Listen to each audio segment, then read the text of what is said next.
Good morning Veeru भाई।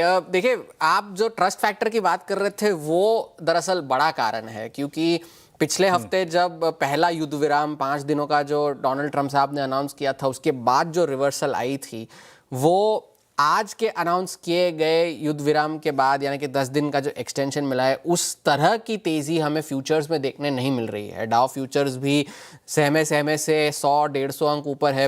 Crude में भी इतनी ज़्यादा गिरावट नहीं है जितनी पिछली बार आई थी, 8-10% की गिरावट आई थी। आज तो सिर्फ 1% की गिरावट है, जो भी शायद आगे चल के शायद रिवर्स भी हो जाए। सोने चांदी में भी उतनी बढ़त नहीं देखने मिल रही है। तो वो एक ट्रस्ट फैक्टर जिसकी आप बात कर रहे थे, क्योंकि बाजार अभी भी ये मानने को तैयार नहीं है कि डोनाल्ड ट्रंप की बातों पर भरोसा किया जाए या ना किया जाए, क्योंकि ज़मीनी हकीकत कुछ और है, डोनाल्ड ट्रंप कुछ और कहे जा रहे हैं। कल उन्होंने पहले तो ये कहा कि भाई 10 दिनों के लिए, यानी कि 6 अप्रैल तक जो है ईरान के एनर्जी ठिकानों पर हमले नहीं किए जाएंगे। और जब जो दूसरे फेक न्यूज़ मीडिया जिसको वो कहते हैं, जो खबरें चला रहे हैं, उसके मुकाबले में ईरान के साथ बातचीत चल रही है और अच्छी तरह से चल रही है, लेकिन बाजार इस बात को रिफ्लेक्ट नहीं कर रहे। दूसरी बात ये कि उन्होंने ये जो अनाउंसमेंट की वो बाजार बंद होने के ठीक बात की, यानी कि उनका ट्रूथ सोशल का जो ट्वीट का समय था वो लगभग 1:40 था, जबकि भारतीय समय अनुसार यूएस के बाजार 1:30 बंद होते हैं सुबह। तो ये घोषणा उन्होंने तब की और आज ही उनकी वो डेडलाइन खत्म होनी थी 5 दिन की, तो उन्होंने 10 दिन और बढ़ा दिए। दूसरी बात ये कि कल जिस तोहफे की वो बात कर रहे थे, पिछले जो बुधवार को वो कह रहे थे कि हमें एक बड़ा तोहफा मिला, वो तोहफा उन्होंने ये कहा कि भाई ईरान ने हमें 10 जहाज दिए तेल से भरे हुए, जो स्ट्रेट ऑफ हॉर्मुज से गुजर के हमारे पास आएंगे, और ये एक बड़ा तोहफा था जिसकी वजह से मैंने जो है और 10 दिन की मियाद जो है उन्हें दी है डील करने के लिए। लेकिन ब्लूमबर्ग का जो टैंकर ट्रैकर है, अगर उसे देखें तो वहाँ पर ऐसे कोई 10 जहाज नज़र आते ही नहीं है। वहाँ पर 2 जहाज नज़र आ रहे हैं जो पर्शियन गल्फ से निकले थे, मगर वो कहाँ के लिए चले हैं इस बारे में कोई क्लैरिटी है नहीं। तो ये एक और बात थी जो उन्होंने कहा कि ईरान ने हमें तोहफा दिया है, ऐसा हुआ है वगैरह वगैरह।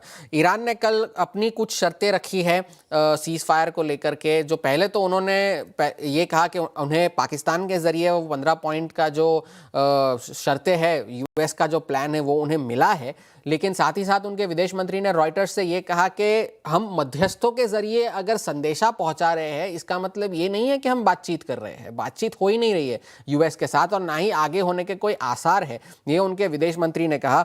और शर्तों में उन्होंने पहले तो ये कहा है कि किसी भी तरह से जो असैसिनेशंस चल रहे हैं, हमले चल रहे हैं, वो पहले पूरी तरह से रोके जाए। हम पर जो हमले किए गए हैं उसका जो नुकसान हुआ है उसकी भरपाई की जाए, और स्ट्रेट ऑफ हॉर्मुज पर हमें जो है कंट्रोल दिया जाए और इस तरह उसे रिकग्नाइज किया जाए। तो ये कुछ शर्तें ईरान ने रखी है जो अब तक यूएस से इस बारे में उसका कोई जवाब नहीं आया है।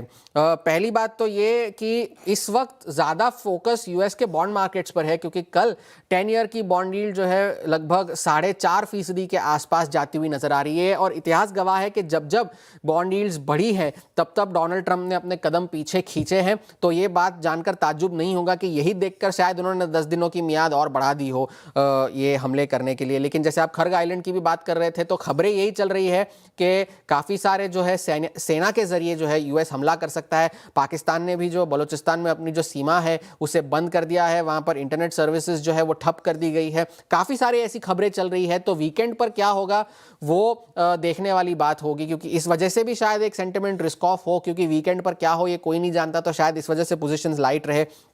बाजार जिसकी आप बात कर रहे थे, वेंसडे को थोड़ा सा स्ट्रेंथ था, लेकिन वेंसडे को जितना स्ट्रेंथ था थर्सडे को उससे ज़्यादा गिरावट देखने मिली। और S&P 500 और नैस्डैक के गिरने की और भी वजह थी, क्योंकि चिप और मेमोरी स्टॉक्स में भारी बिकवाली देखने मिली थी। वो इसलिए क्योंकि गूगल ने एक रिसर्च पब्लिश की है कि जो स्टोरेज की ज़रूरत होती है AI के ज़रिए, वो उनके नए एल्गोरिदम से वो स्टोरेज को ज़्यादा एफिशिएंटली यूज़ किया जा सकता है। 17% जो है उसका बेहतर इस्तेमाल किया जा सकता है। और उस वजह से जो है सारे चिप स्टॉक्स, चाहे वो एनवीडिया हो, AMD हो, या फिर वो मेमोरी डिस्क्स बनाने वाली कंपनीज हो, चाहे सैनडिस्क हो या वेस्टर्न डिजिटल हो, सभी में 4 से 11% की गिरावट कल देखने मिली। तो इस वजह से S&P 500 और नैस्डैक में बड़ा अंडर परफॉर्मेंस कल देखने मिला। और इस वजह से जो है बाजार अभी भी किसी भी तरह के भरोसे को लेकर के नहीं चल रहा। डॉलर इंडेक्स फिर से 100 के पास आ चुका है, लगभग 100 के आसपास ही कामकाज चल रहा है। तेल की कीमतों में कोई बड़ी गिरावट नहीं है। तो काफ़ी सारे हेडविंड्स हमारे बाजारों के लिए भी है, लेकिन इस वक्त ट्रस्ट डेफिसिट जैसे आप कह रहे थे वही बाजार की सबसे बड़ी चिंता है। हॉर्मोज, एक बात क्लियर कर दीजिएगा व्यूअर्स के लिए, यूएस के प्राइस सेक्शन में कल डाउ के कोलैप्स में, यूएस मार्केट कोलैप्स के बाद ये प्राइस डैमेज के बाद ये टिप्पणी आई ना कि अब हम 10 दिन हमला नहीं करेंगे, जी है ना? जी यस, ये चीज़ क्लैरिफाई करनी बहुत ज़रूरी है। जो हरमुज़ ने कहा भी कि यूएस मार्केट के शट होने के बाद अगर आप देखें टिप्पणी आई है कि 10 दिन के लिए आप ऑपरेशंस को फिर शट कर रहे हो। और बस बहुत बहुत शुक्रिया, क्लैरिटी आपने यहाँ पे रखी। तो